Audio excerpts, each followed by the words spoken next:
উদ্ভিদ সঙ্গ নিরোধ ল্যাবরেটরিকে আন্তর্জাতিক মানের ল্যাবরেটরি রূপান্তর প্রকল্পের কার্যক্রম আমরা যে সমস্ত ল্যাব 10টি ল্যাব স্থাপিত হবে, এই 10টি ল্যাবের মোটামুটি কার্যক্রম আমাদের শেষের দিকে।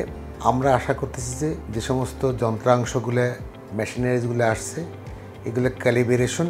আমাদের এই প্রকল্পের স্থাপনের উদ্দেশ্য ছিল যে আমরা আন্তর্জাতিক মানসম্পন্ন ল্যাবরেটরি তৈরি করব। সেই বিএবির অ্যাক্রেডিটেশনের জন্য আমরা আবেদন করব। আমরা আশা করতেছি যে আমরা হয়তো আগামী বছরের শুরুর দিকেই এই অ্যাক্রেডিটেশন ল্যাব হিসেবে আমরা কার্যক্রম শুরু করতে পারব।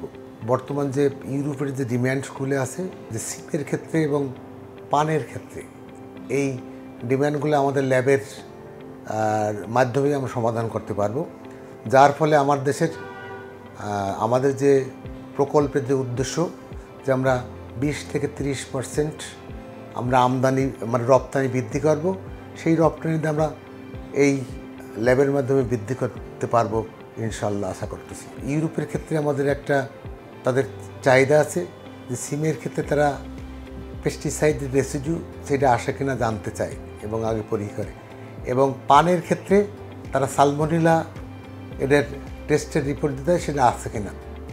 আমরা আশা করতেছি যে আমাদের ল্যাব এর মাধ্যমে আমরা পান এবং সিমের যে কেমিক্যালের ইউরোপের বর্তমান চাহিদা আছে, তাদের যে ডিম্যান্ডটা এটা আমরা দ্রুতই পূরণ করতে পারবো এবং আমাদের ল্যাব আন্তর্জাতিক মান হিসেবে গড়ে আমরা তুলতে সক্ষম হব।